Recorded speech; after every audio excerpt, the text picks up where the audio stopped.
Welcome to Fact Frenzy. Have you ever wondered why the dark gives us chills, even as adults? Why do we instinctively fear what lurks in the shadows? Today, we're diving into the fascinating psychology behind one of our most primal fears, our fear of the dark. Stick around as we explore the evolution, psychology, and hidden layers of one of humanity's oldest fears. Let's uncover the secrets of the dark. Our fear of the dark isn't just a childhood phase, it's deeply rooted in our evolution. Picture this, our early ancestors huddled around a campfire, surrounded by the vast unknown. The night was a dangerous time.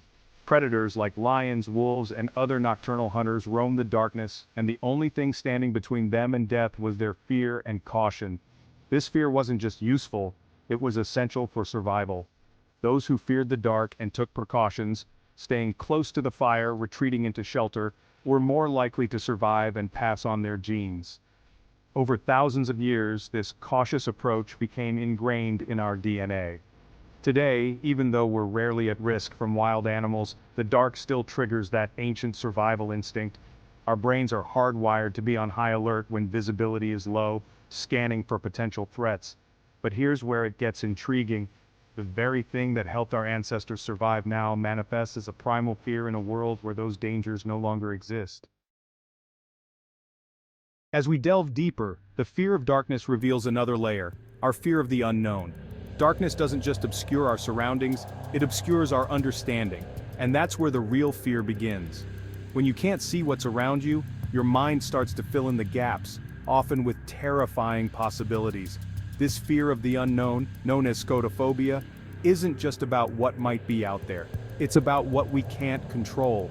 Our brains crave predictability and patterns, and when the darkness hides these from us, our imagination steps in, often taking us to some pretty dark places, literally and figuratively. But here's where it gets even more fascinating. Studies show that people with vivid imaginations or those prone to anxiety are more likely to fear the dark. Their minds are exceptionally skilled at creating worst-case scenarios. So, is it the darkness that frightens us, or is it the endless possibilities of what might be lurking within it? Now let's talk about how our fear of the dark is amplified by something more modern, popular culture. Horror movies, ghost stories, and thrillers all use darkness as a tool to build suspense and fear. But why? Because darkness represents the unknown, and the unknown is inherently terrifying. Think of all the horror films you've seen. How many rely on dark, shadowy settings to create tension? Darkness not only conceals threats, it also makes us hyper-aware of our surroundings, forcing us to focus on every creak, every shadow, every unexplained noise. Our imaginations do the rest. But there's more. Darkness in these contexts isn't just a backdrop, it's a character in itself. It's the silent accomplice that hides the monster, the villain, or the ghost.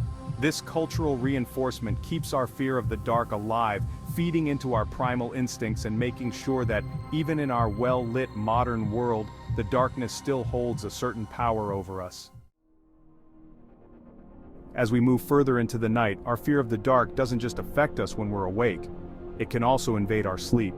For some, the anxiety of what might be hiding in the dark is so overwhelming that it disrupts their ability to rest, leading to insomnia or restless nights. This isn't just a nuisance, it's a serious condition known as nyctophobia, an intense and irrational fear of the dark. Imagine lying in bed, your mind racing with thoughts of what could be lurking just out of sight. Every creak of the house, every gust of wind becomes a potential threat. Your heart races, your stress levels spike, and sleep becomes an impossible dream. Over time, this fear can affect your overall health, leading to chronic sleep deprivation and even exacerbating anxiety disorders. But what's truly intriguing is how this fear can persist into adulthood. Even when we know logically that there's nothing in the dark, our bodies still react as if there is. It's as if our ancient survival instincts refuse to let go, keeping us on edge in the very environment where we should feel most at peace. Let's step back for a moment and consider where this fear often begins. Childhood. Fear of the dark is one of the most common childhood fears, often starting around the age of 2 or 3. At this stage, children are beginning to explore their imaginations, but they don't yet have the experience to distinguish between what's real and what's imagined. In the dark, shadows become monsters, and every noise becomes a potential threat.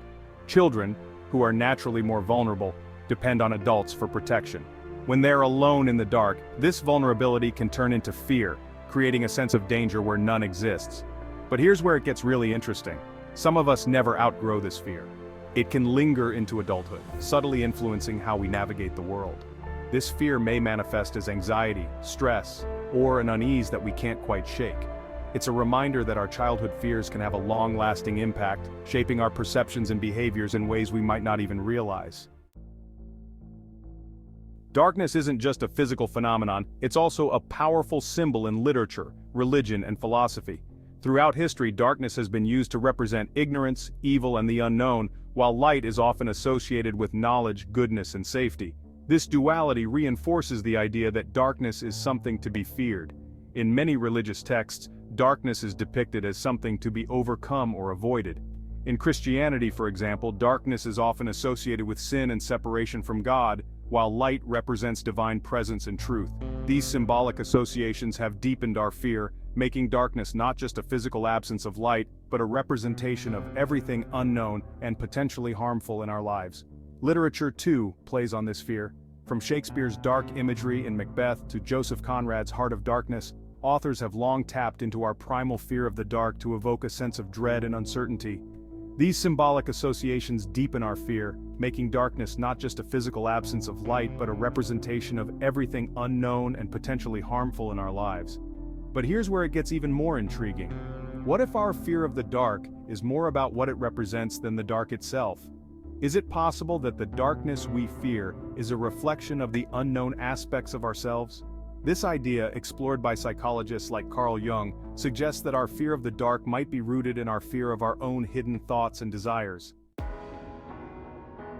So how can we overcome our fear of the dark? It starts with understanding that this fear is natural, a leftover from our evolutionary past. But that doesn't mean we have to live with it.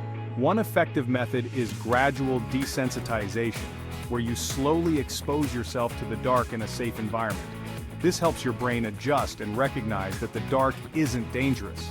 Using a nightlight or keeping a soft light on in the hallway can help ease the transition for those who are particularly anxious. Over time, as you become more comfortable, you can reduce the light gradually until you're able to sleep in complete darkness. But what's truly intriguing is the idea that confronting our fear of the dark might also be a way of confronting the deeper fears within ourselves. Techniques like cognitive behavioral therapy or CBT not only help address the fear of the dark, but also the underlying anxieties that fuel it. By challenging and changing negative thoughts about the dark, you can replace them with more rational and calming beliefs. In the end, overcoming the fear of the dark is about more than just turning off the lights. It's about facing the unknown with confidence, understanding that the real darkness isn't outside, it's within. And by shedding light on these inner fears, we can learn to embrace the night, not as something to be feared, but as a natural part of the world around us. Our fear of the dark may be rooted in our survival instincts, but it's something we can overcome. Understanding the psychology behind it is the first step toward mastering it. Did you learn something new about why we fear the dark? Let us know in the comments below. If you enjoyed this video, don't forget to like, share, and subscribe to Fact Frenzy for more fascinating insights into the human mind, history, and beyond. Thanks for watching, and see you in the next video.